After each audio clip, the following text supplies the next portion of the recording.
نبی کو صادق کہہ رہے تھے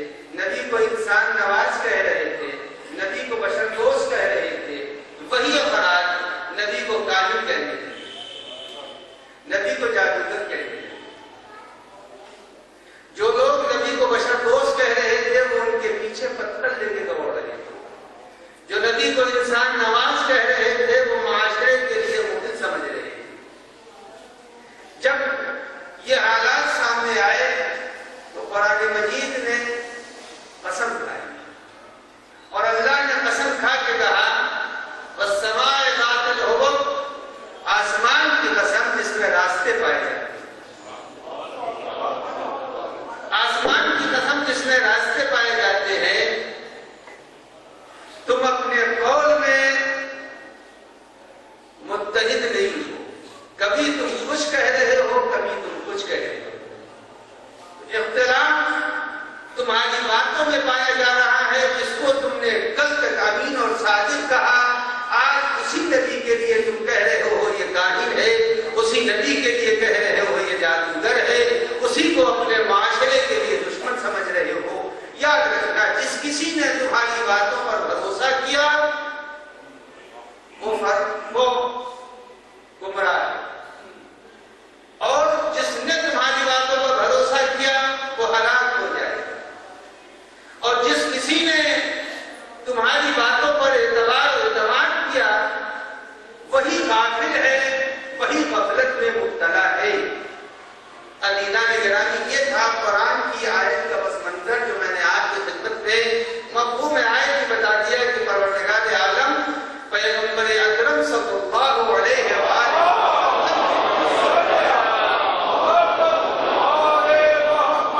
یہ صاف و صریح لفظوں میں 3 باتیں بیان کر چکا ہے قرآن مجید سورہ مبارکہ جاریات میں کہ دیکھو جس نے بھی نبی کو نہیں پہچانا، جس کسی نے بھی نبی کو نہیں پہچانا وہ غافل کہا جائے گا. پہلا مرحلہ نبی کو نہ پہچاننے والا غافل ہے، اور جو نبی کو نہیں پہچانتا وہ ہلاک ہو جائے گا. اور جب معرفت نہیں ہوگی تو زبان میں اختلاف پیدا ہو جائے گا. عدم معرفت اختلاف کی دلیل ہے، اور جب عدم معرفت ہے تو اختلاف پیدا ہوگا. اور جب اختلاف پیدا ہوگا تو یہ یاد رکھنا کہ جب تک اختلاف پایا جائے یہ اختلاف آواز دے گا کہ تمہارے یہاں معرفت نہیں پائی جاتی. جب انسان کسی چیز کو پہچان لیتا ہے تو پہچاننے کے بعد پھر اختلاف ختم ہو جاتا ہے. اختلاف اسی وقت تک رہتا ہے جب تک معرفت نہیں ہوتی. اختلاف نتیجہ ہے، دلیل ہے اس بات کی کہ اختلاف نے پہچانوا دیا کہ تم نے اس شے کو نہیں پہچانا جس کے سلسلے میں تم اختلاف کر رہے ہو. تو جب تک اختلاف پایا جائے گا شے کی معرفت سامنے نہیں آئے گی، اور جب اختلاف ختم ہو جائے گا تو معرفت کا ثبوت فراہم ہو جائے گا. تو عزیزو یاد رکھیے گا 2 باتیں ہیں. تو اس سال کے اشرے کے لیے میں نے صرف یہی ہے معرفت محمد مصطفیٰ کیا ہے.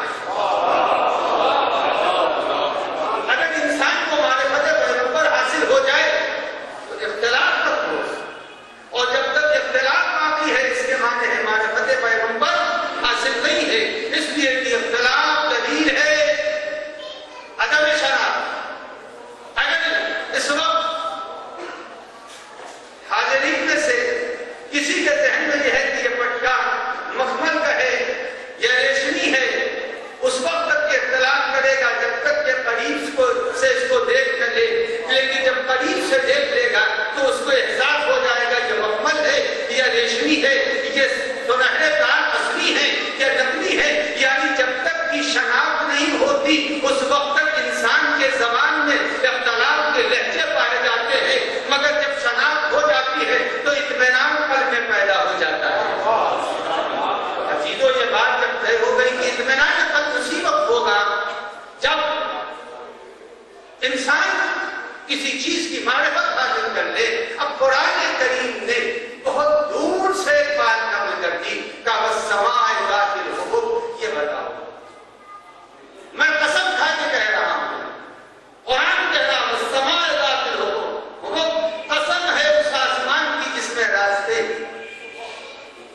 40 موقع ہیں قرآن مجید میں جہاں قرآن نے قسم کھا. 40 موقع ہیں. کچھ میرے موضوع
محمد مصطفیٰ کی طرف۔ قرآن کیا کہہ رہا؟ قرآن کہہ رہا والسماء ذات الحبک، قسم ہے آسمان کی جس میں راستے ہیں۔ اور یہ قرآن نے پہلے بتا دیا کہ دنیا بڑی مختصر ہے۔ کہا کہ بتاؤ ہماری مختصر دنیا میں تم نے آسمانوں کے تمام راستوں کو معلوم کیا یا نہیں کیا؟ یہ بتاؤ ابھی تمہیں آسمان کے راستوں کی تو خبر نہیں ہے، آسمان میں راستے کتنے ہیں؟ ابھی تو تم سطح قمر کے اوپر پانی کی پرتیں تلاش کر رہے ہو۔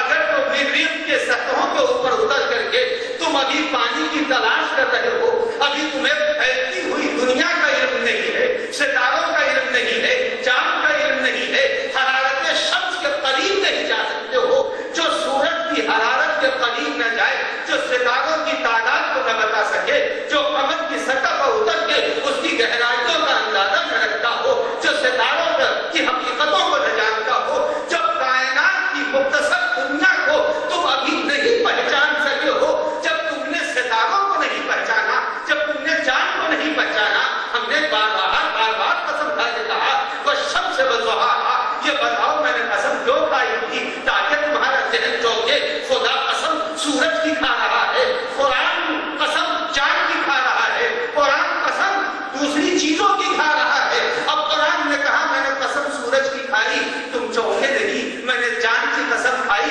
چونکے نہیں، میں نے ستاروں کی قسم کھائی، بالنجم یہتدون، ستاروں کی قسم کھائی، تم چونکے نہیں، میں نے اتنی قسم کھائی اور میں ذہنوں میں تمہارے اتار دوں۔ یہ یاد رکھنا ہماری دنیا قلیل ہے، جب تم قلیل دنیا کے منظومہ شمسی کے ستاروں کی حقیقت کو نہ سمجھ سکے، جو ستاروں کو نہ سمجھ سکا تو اس در کی حقیقت کو کیا سمجھے گا جہاں ستارہ آیا ہے؟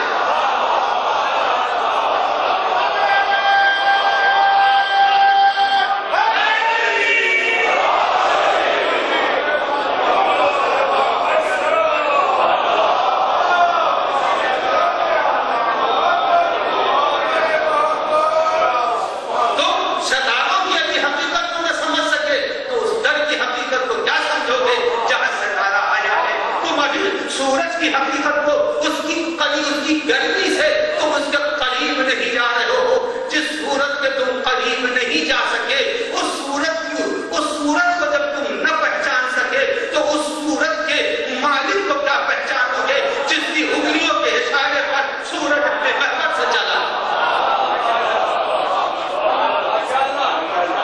میں نے قسم کھا کے کہا ہے تم قمر کو کیا پہچانو گے؟ ابھی تو تم قمر کی گہرائی بھی نہیں جانتے، جب تم قمر کی گہرائی کو نہیں جانتے تو تم کیسے اس کو پہچانو گے جس کی انگلیوں میں اتنا اثر ہے جو چاند کو تقسیم کرے؟ قرآن نے بڑی دور سے انسان کے ذہن کو کائنات کی طرف موڑ دیا، اور موڑنے کے بعد قرآن کہتا ہے کہ یاد رکھو والسماء ذات الحبک، کہا انکم لفی قول مختلف، تم نے نبی کو پہچانا نہیں، جب نبی کو پہچانا نہیں تو اختلاف پایا جائے گا۔ پہلے تم کائنات کو پہچانو، جب تم کائنات کو پہچانو گے تو صاحب کائنات کو بھی پہچانو۔ ہم نے اس کائنات کو کس کے صدقے میں پیدا کیا ہے؟ جب تم کو صدقہ سمجھ میں نہیں آتا تو صاحب صدقہ کو کیا سمجھو؟ ایک سارا بڑے محمد کا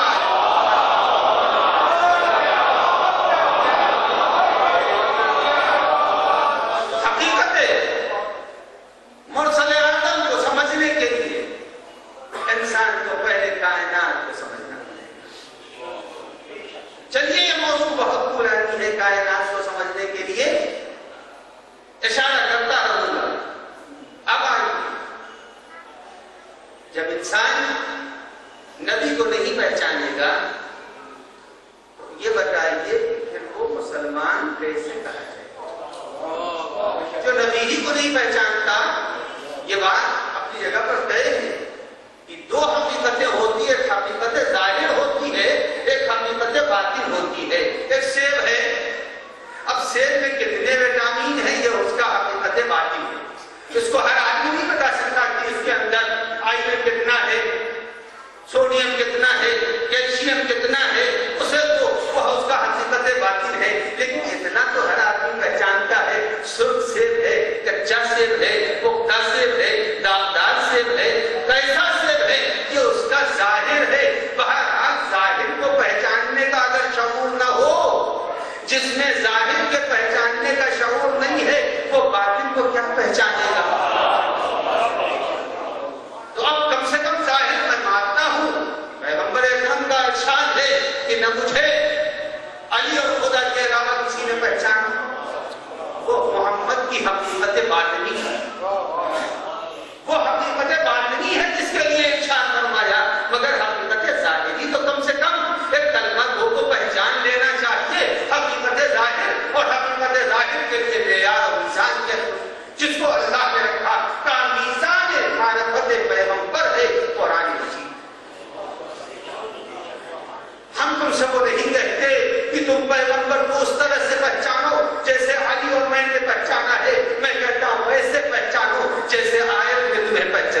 ذہن میں بالکل ٹھنڈے ذہن کے ساتھ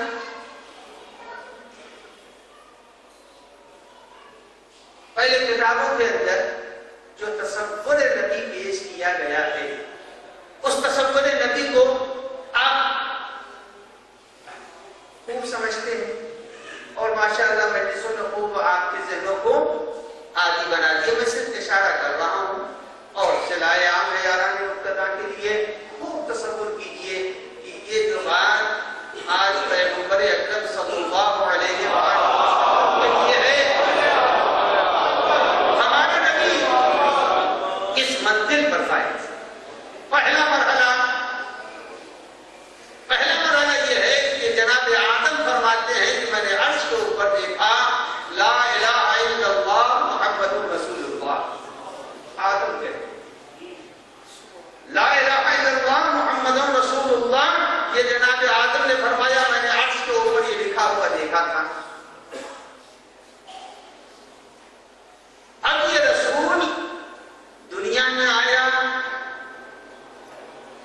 آنے کے بعد کتابوں کے اندر ہے.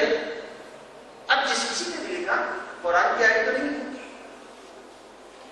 اور ٹھنڈے دل سے سوچئے گا اب قرآن کے علاوہ ہم کسی چیز کو معلوم کریں. اب یہ ہے کہ تاریخ کی کتابوں میں جو سیرت کی نبی کی کتاب لکھی گئی اس میں یہ ہے کہ پیغمبر جب تشریف لائے اور جب نبی نے اعلان نبوت کیا تو اس کے پہلے ان کے قلب میں ایک نقطہ سیاہ تھا. ان کے قلب میں ایک نقطہ سیاہ تھا. جناب جبرائیل آئے اور آنے کے بعد سینے کو شگاف کیا, اس نقطہ سیاہ کو نکال لیا. یہ اتنی سی بات. اب میں آپ کے خدمت میں عرض کرنا چاہتا ہوں کہ جو نبی عرش کے اوپر کفر کا نقطہ سیاہ لے کے موجود ہے, عرش پر نبی کا قلب نقطہ سیاہ کفر کے ساتھ پایا جا رہا ہے. اگر عرش پر قلب پیغمبر نقطہ سیاہ کفر کے ساتھ ہے تو اگر مربی پیغمبر فرش پر کافر ہے تو حیرت کی بات نہیں ہے. کون سی حیرت کی بات ہے؟ اگر عرش پر وہاں نقطہ کفر پایا جا رہا ہے تو مربی میں اگر نقطہ فرش پر نقطہ کفر پایا جا رہا ہے تو حیرت کی ضرورت نہیں ہے. جب وہاں کفر ہوگا تو یہاں بھی ہو سکتا ہے. اب آئیے پیغمبر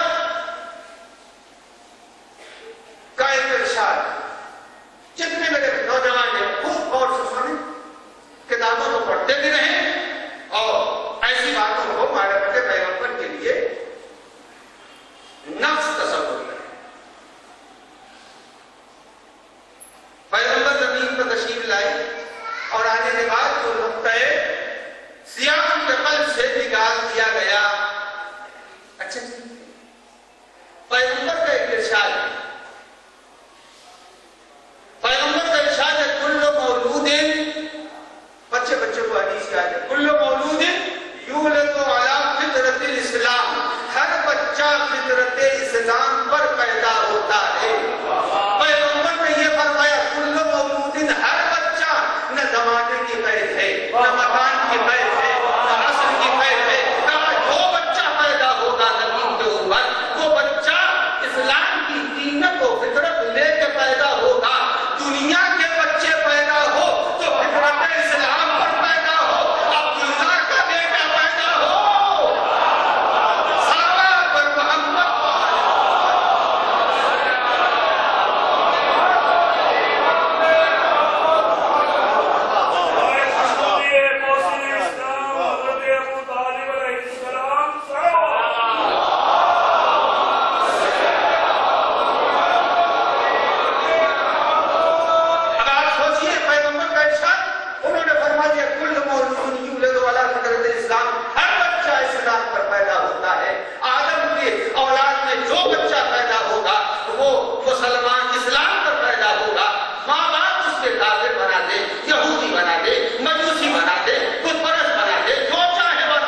فطرت پر پیدا ہوتا ہے.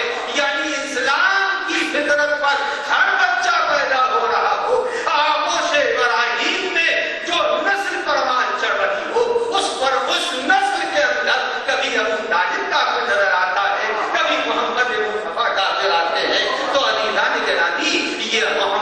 معرفت نہیں ہے. اگر ہمارے گھر کا بچہ اسلام پر پیدا ہو رہا ہے تو عبداللہ کا فرزند اور جس کو اللہ نے نبی بنا کے بھیجا ہے وہ کیسے ہوگا؟ اب کبھی نہ سوچئے گا کہ نبی اور میں نے ذہنوں کو جانا چاہتا اسلام میں کچھ لوگ ویسے پیدا ہوئے ہیں. اب ایک اور سی بات سنی پیغمبر اکرم صلی اللہ علیہ وآلہ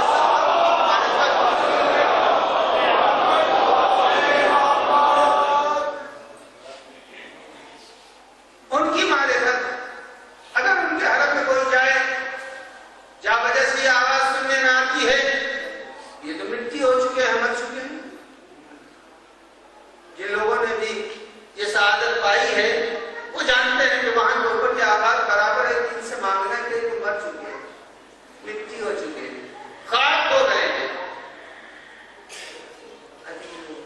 یہ یاد اللہ نے بشر خاک نے منتقل کیا ہے. ہمارے جنازے مٹی میں مل جائیں گے سڑ جائیں گے ختم ہو جائیں گے. اس میں سے بھی بعض کو اللہ کبھی کبھی بچا کے دکھا دیتا ہے بچا کے دکھا دیتا. اگر کوئی جنازہ دنیا میں نہ ملتا تو یقین ہو جاتا کہ جتنے ہیں وہ مر کے خاک ہو جاتے ہیں. مگر کچھ کو ایسا خدا ظاہر کر کے بتاتا ہے جب کلمہ پڑھنے والے بعض بچ جاتے ہیں تو جس کا کلمہ پڑھ رہے ہیں وہ کیسے خاک میں ہو جائے.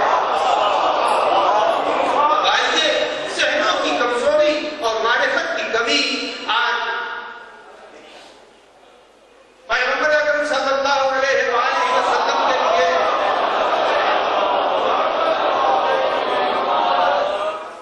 یہ ایک عام سا تصور ہے کہ نبی ہمارا بشر ہے. اور قرآن کی آیت پیش کرتے ہیں سورہ مبارکہ کے حق میں آیت پیش کرتے ہیں مگر آیت ویسے ہی پیش کرتے ہیں جیسے لا تقربوا الصلاۃ. بس اس کے بعد والا خطرہ نہیں پڑھتے نماز کے قریب مت جاؤ. قرآن نے یہ نہیں کہا کہ نماز کے قریب نہ جاؤ. لا تقربوا الصلاۃ وانتم سکارا. جب نشے کی حالت میں ہو تو نماز کے قریب نہ جاؤ. قل انما انا بشر مثلکم. اتنی ہی آیت پڑھتے ہیں بس. قل انما انا بشر مثلکم. میں تمہارے جیسا بشر ہوں. اس کے بعد والا فقرہ وہ نہیں پڑھتے. یوحا الیہ میرے اوپر وحی آتی ہے. اگر اس کو پڑھتے تو مسئلہ حل ہو جائے. اب آئیے میں آپ کی خدمت میں عرض کروں کہ یہ جو آج پیغمبر اکرم صلی اللہ علیہ وآلہ وسلم کے لیے یہ نبی بشر ہے. تھوڑی دیر کے لیے میں اپنے بزرگوں سے معذرت چاہتا اور اپنے بچوں کے لیے جوانوں کے لیے مصروف دنیا کے نونہال نسل کے لیے تھوڑا سا میں ایک مشکل مسئلہ پیش کرتا ہوں. آج پیغمبر کو جو لوگ بشر کہہ رہے ہیں میں آپ کی خدمت میں عرض کر دوں کہ بشر جماعت کا عنصر کامل بشر جمادات کا ریفائن کیا ہوا ایک اعلیٰ نمونہ ہے. اس سے زیادہ اگر وضاحت چاہیے تو میں آپ کی خدمت میں عرض کر دوں. دیکھیے ہر چیز کسی نہ کسی مرحلے میں پہنچ کے بڑی خالص بن جاتی ہے. سونا مٹی کے ڈھیری میں تو پیدا ہوتا ہے لیکن اس کے بعد اسے پھر مٹی سے نکالتے ہیں. نکالنے کے بعد پھر اسے تپاتے ہیں اور اس کے بعد روپ دے کے پگھلا کر کے پھر اس کے بعد اسے خالص بناتے ہیں. اب آئیے میں آپ کی خدمت میں بتاؤں کہ بشر بہت مشکل بات ہے. آسان لفظوں میں پیش کرنے کی کوشش کروں. میں ایک صلوات پڑھ دیں محمد والا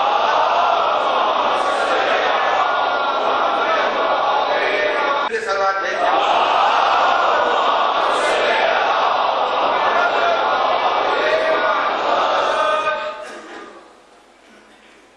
4 چیزیں ہیں، جمادات، اس سے بہتر نباتات، اس سے بہتر حیوانات، اس سے بہتر انسان۔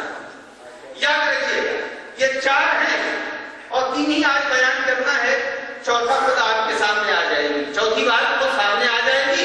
جماعت، اس سے بہتر نبات، نبات سے بہتر حیوان، حیوان سے اب ہم کیسے کہیں انسان حیوان سے بہتر ہے؟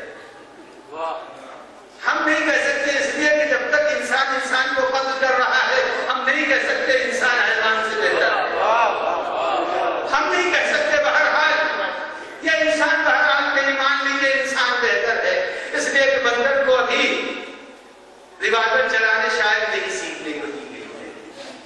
اب آئیے جماعت، جماعت میں بھی قسمیں، جماعت آئی ہے اور ایک جماعت دائی یعنی پشت اور ایک جماعت حالت حرکت میں۔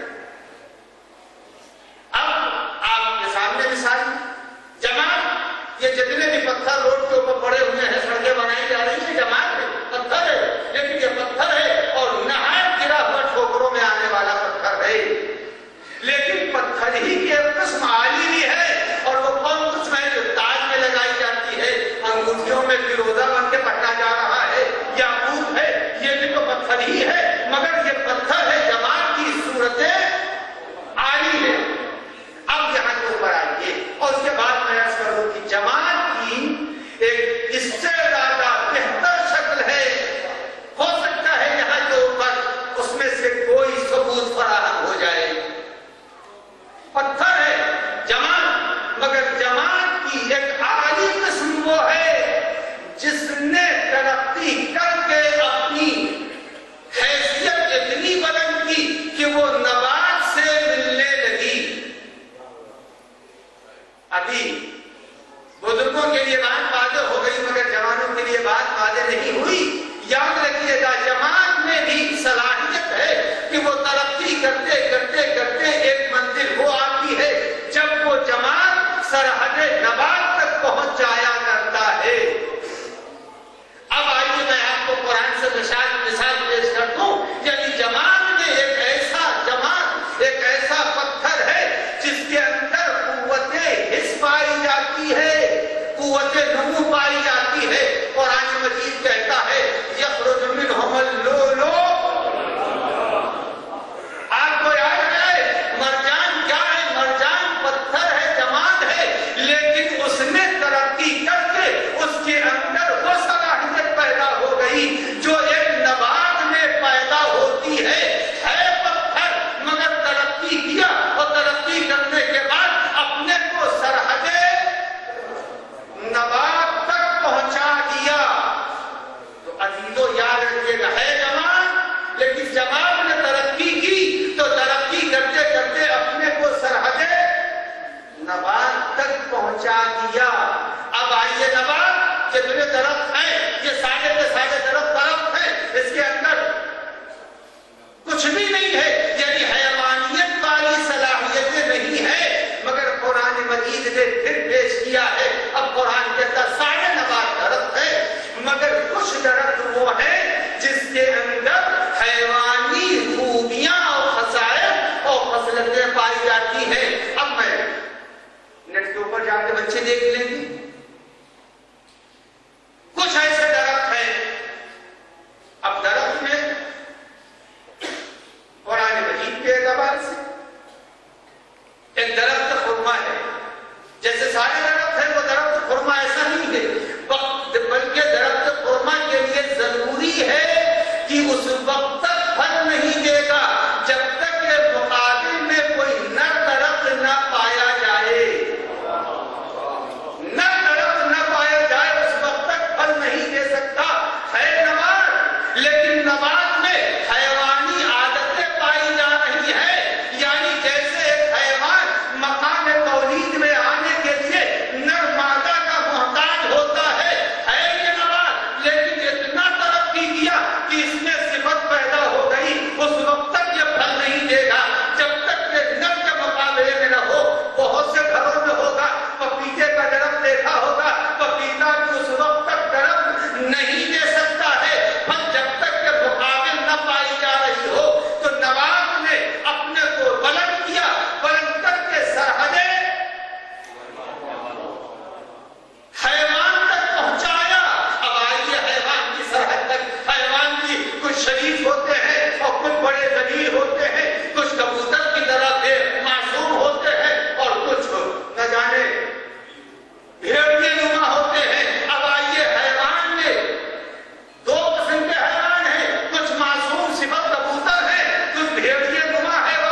مثال سامنے کی ہے، آپ یہ دیکھیں بندر کو دیکھا ہے، بندر نے انسان کی عادتیں اور خوبیاں منتقل ہو جاتی ہیں، اور جب بندر میں انسان کی خوبیاں ہیں وہی کرے گا بندر جو انسان کرتا رہتا ہے۔ تو عزیزان گرامی بندر ہو کر کے انسان کی خوبو اپنے اندر رکھتا ہے، تو فلاسفہ یہ کہتے ہیں کہ جماعت نے ترقی کر کے اپنے کو سرحدے، اب آپ بولیے، نبات تک پہنچایا، نبات نے ترقی کر کے اپنے کو حیوان کی سرحد تک پہنچایا، اور حیوان کے ترقی کر کے اپنے کو انسان کی سرحد تک پہنچایا۔ اب عزیزو یہ اور بات ہے، قرآن کہتا ہے جب گرتا ہے تو انسان ہے بندر بنتا ہے، گرتا ہے قرآن کہتا ہے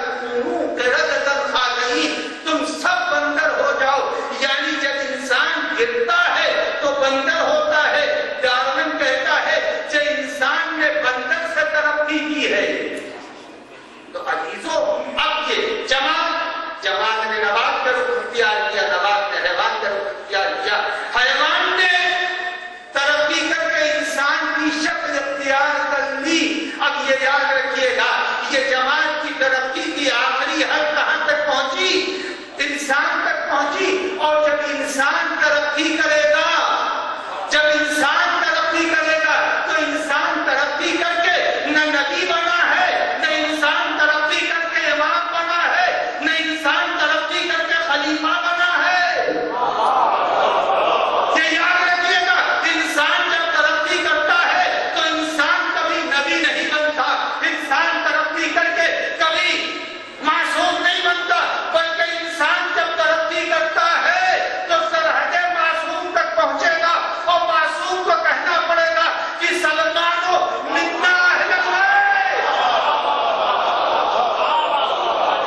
سلوات بولے محمد والا ہے۔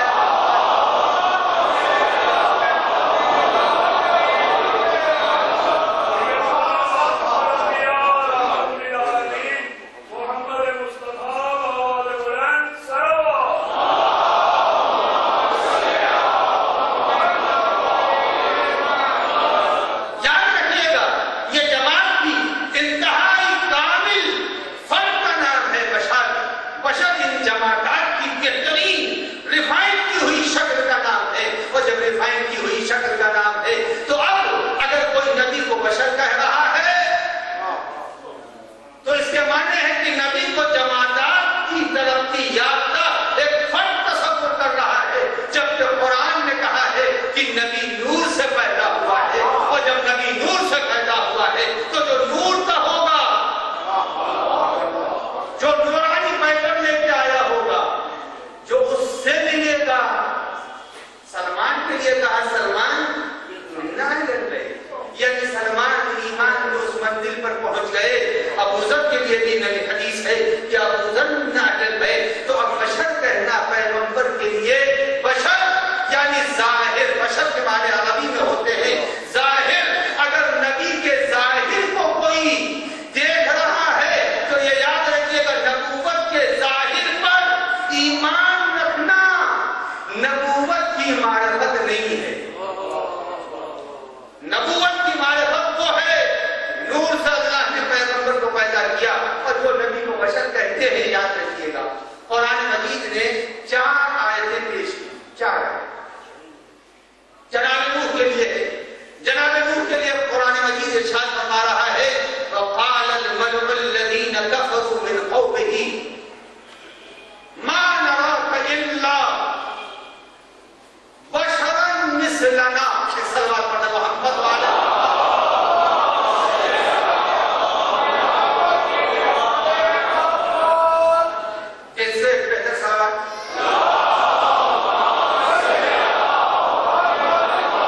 جناب صالح کے لیے قرآن کہتا ہے کہ صالح نے کہ امت سے کہا باہر کو یہی لفظ ہے قال الملأ الذین کفروا، جو لوگ کے صالح کے مخالف تھے ان مخالفین کے سرداروں نے کہا یہ تو ہمارے جیسے قالوا ما انتم الا بشر مثلنا، تم ہمارے جیسے بشر ہو۔ تو اب جن لوگوں نے نبوت کی مخالفت کی ہے انہوں نے انہیں بشر مانا۔ اب ابھی تو یہ یاد رکھیے گا کہ بشر ظاہر نبوت کو جو دیکھتے ہیں وہ بشر کہتے ہیں، اور جو حقیقت نبوت کو دیکھتے ہیں وہ سلمان اور حسن بنتے ہیں۔ آپ یہیں سے فرق اور واضح ہو جائے گا نبوت کے سلسلے میں۔ ابلیس نے جناب آدم کے پتلے کو دیکھا تھا، اس نے ظاہر آدم کو دیکھا تھا یا باطن آدم کو؟ اس نے ظاہر کو دیکھا تھا۔ جو ظاہر کو دیکھے وہ کبھی حقیقی ایمان پر فائز نہیں ہوگا۔ جو باطن کو دیکھے، جو نفقت فی ہے بالروحی کو دیکھے گا وہ کامل ایمان کا مالک ہوگا، اور جو ظاہر نبی کو دیکھے گا وہ کبھی مومن نہیں ہو سکتا ہے۔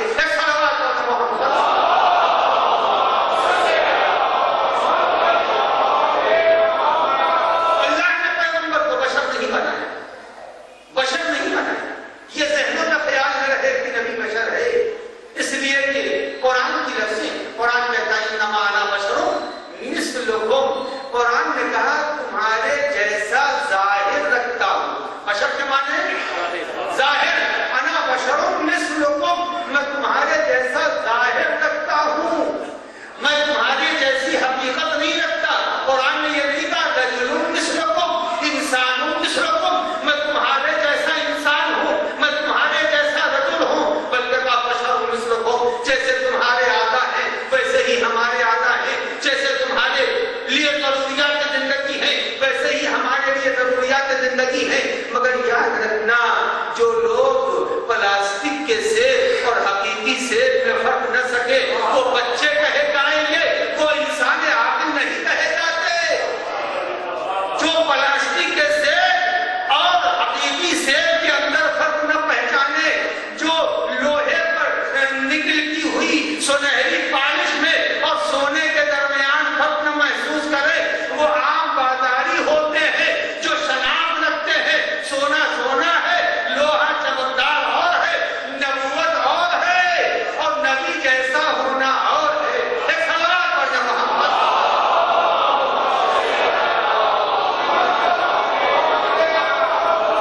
قرآن نے کہہ دیا انا بشر مثلکم، میں نے کہا مشکل ہے، فلسفے کی تھوڑی سی اصطلاح ہے۔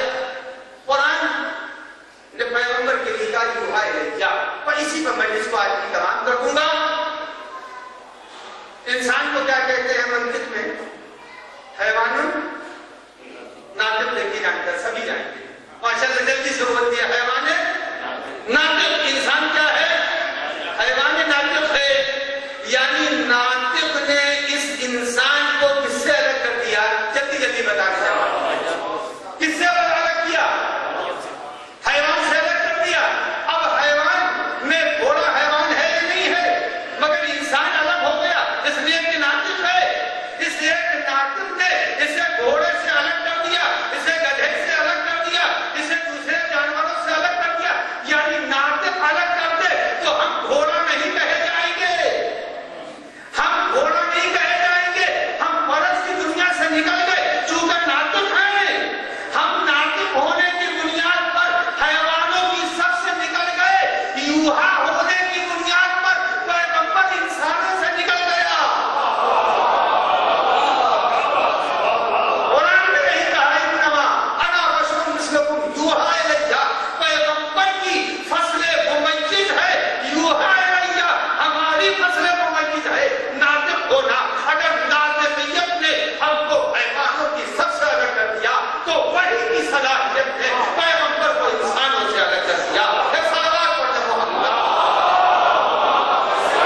تو آپ ایک گھوڑے پہ بیٹھ کے معراج میں چلے جائیے تو دیکھو۔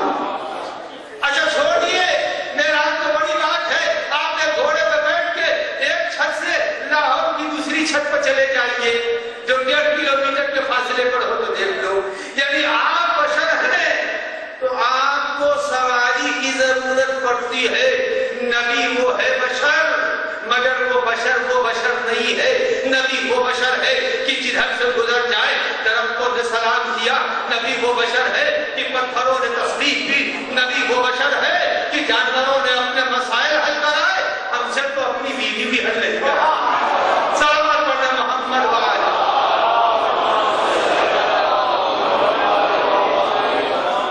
اختلاف معرفت میں جب تک ہوگا، معرفت پیغمبر اگر نہیں ہے تو اختلاف ہوگا، اور جب معرفت ہو ایک ہوگی، معرفت جب ہوگی تو اختلاف نہیں ہوگا۔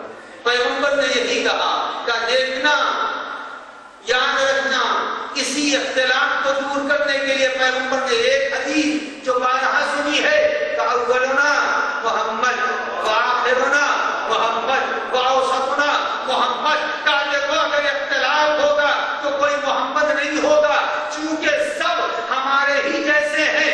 اگر ہم نے خواب میں کسی کو خرما دے دیا تو میرا علی رضا بھی وہ بیداری میں اپنا ہی خرمے دے گا۔ معرفت پیغمبر انسان کو اگر حاصل ہو جائے تو صحیح کرنا، پیغمبر کی معرفت انسان کو نہیں دی۔ انسان نے پیغمبر کو آئے کی باتیں عرض کروں گا، ابھی تو بشر مانا، پیغمبر کو نقطۂ سیاہ رکھنے والا مانا۔ یہ دو باتیں آپ کی خدمت میں نے عرض کر دی ہیں۔ نبی نقطۂ سیاہ رکھتا ہے، نبی نقطۂ سیاہ نہیں رکھتا، اس لیے کہ جب نبی تھا تو سیاہی تھی نہیں، اس لیے کہ نبی نور سے پیدا ہوا ہے، اور جب نبی پیدا ہوا تو عجب نہیں تھا، نہ سیاہی تھی نہ اندھیرا تھا، جو جس نے اندھیروں کو روشنی دی ہو، جس نبی نے اندھیروں کو روشنی دی ہو، اس کے قلب میں کیسے ایک تاریک نقطہ ہو سکتا ہے؟ شاید اسی کو رد کرنے کے لیے قرآن نے پہلے ہی اہتمام کیا کہ نزل بہ روح الامین علی قلبک۔ اے پیغمبر، یہ دنیا والے قرآن کو نور مانتے ہیں، ہم نے اس قرآن کو تمہارے قلب پر نازل کیا۔ جس قلب پر قرآن نورانی ہوگا اس میں نقطۂ تاریک کبھی نہیں پایا جائے گا۔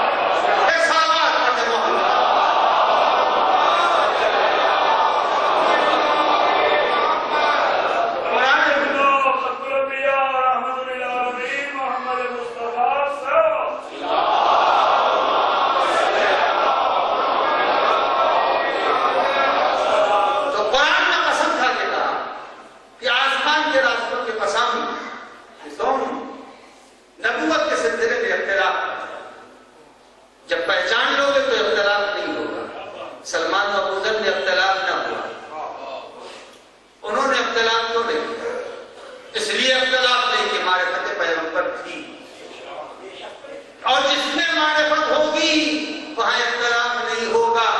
یہی تو کہا تھا امام حسین کہ جیسے صحابی مجھے ملے میرے بابا کو نہ ملے، حبیب میں اور غر میں کوئی فرق نہیں، جو انداز معرفت غر کا ہے وہی حبیب کا ہے، وہی جون کا ہے، وہی نمبر کا ہے، جتنے ہیں سب کا انداز معرفت ایک ہے۔ قمبر نے نبی کو مدینے میں پہچانا تھا، جون نے حسین کو کربلا میں پہچانا۔ ایام ادا آج پہلا دن رہا، وہ تھکا ہوا قافلہ کشاں کشاں ہماریوں میں چل رہا ہے۔ 28 رجب تھی جب یہ قافلہ مدینے سے چلا، 28 رجب تھی جب قافلہ چلا، اور جا کے مکے میں فروکش ہو گیا۔ 22 دن ہے مکہ بھی چھوڑ دیا قافلے، آپ کو یاد ہوگا کہ یوم عرفہ جب سارے حاجی میدان عرفات کی طرف جا رہے تھے تو حسین نے یوم ترویہ 8ویں ذی الحجہ کو مکہ مکرمہ چھوڑا.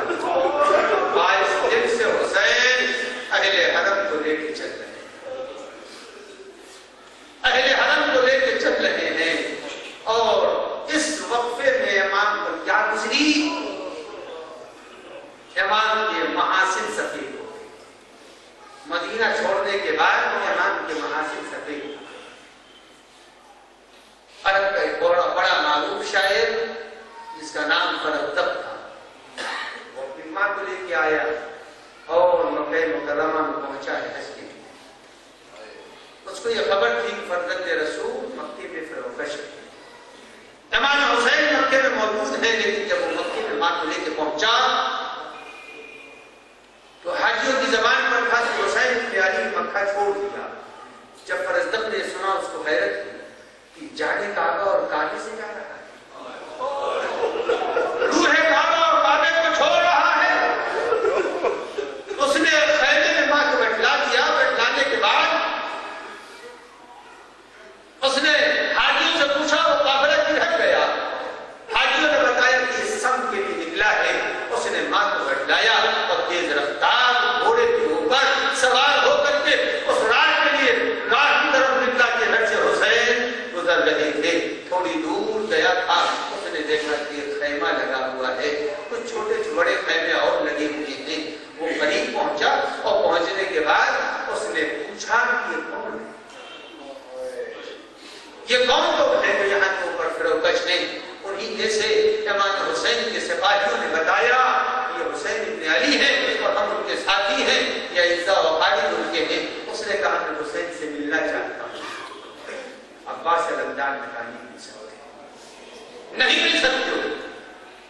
اس نے کہا میں ملنا چاہتا ہوں. تلاشی کی.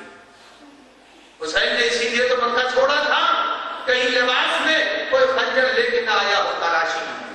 جب فرزدق کی تلاشی لے لی گئی اور کہیں کوئی خنجر اور چھڑا اور تلوار چھپا کے نہیں لے کے چل رہا تھا تو جناب سرکار سید الشہداء کو خبر دی گئی کہ فرزند رسول ایک شخص آیا ہے وہ آپ سے ملنا چاہتا ہے.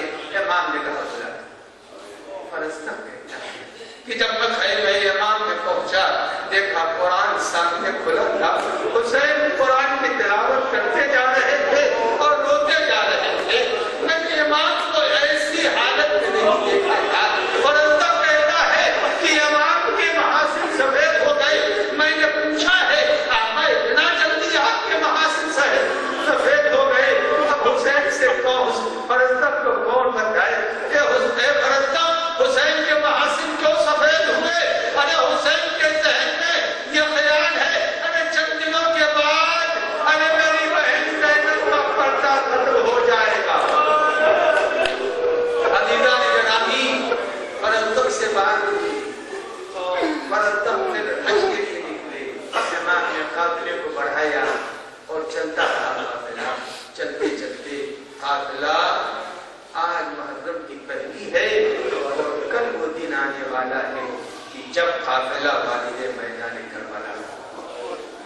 عزیزان گرامی جب میدان کربلا میں قافلہ پہنچا ہے تو امام حسین علیہ السلام نے فرات کے قریب خیموں کو نصب کرا دیا. فرات کے قریب خیموں کو نصب کرا دیا. خیمے نصب ہو گئے. اتنے میں لشکر یزید پہنچا. لشکر یزید پہنچا. عزیزوں میں ذہنوں کو آپ کے قریب لا رہا ہوں. لشکر یزید پہنچا اور خیمے کو ہٹانے کے لیے دباؤ ڈالا. دباؤ کو وہ برداشت کرتا ہے جس میں مقابلے کی قوت ہو. جس میں مقابلے کی قوت نہ ہو وہ دباؤ کو برداشت کرتا ہے. لیکن جس کے پاس جلیل اور دور ہوتے ہیں وہ کسی کو کچھ سمجھتا نہیں ہے. جیسے ہی یہ خبر حسین کے لشکر کے علمدار کو ملی ہے کہ ہمارے خیموں کو ہٹایا جائے تو ایک مرتبہ بکھرا ہوا شیر لشکر کے سامنے آیا اور آ کے کہا کس میں ہمت ہے جو ہمارے خیموں کو ہٹا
یا اللہ الہی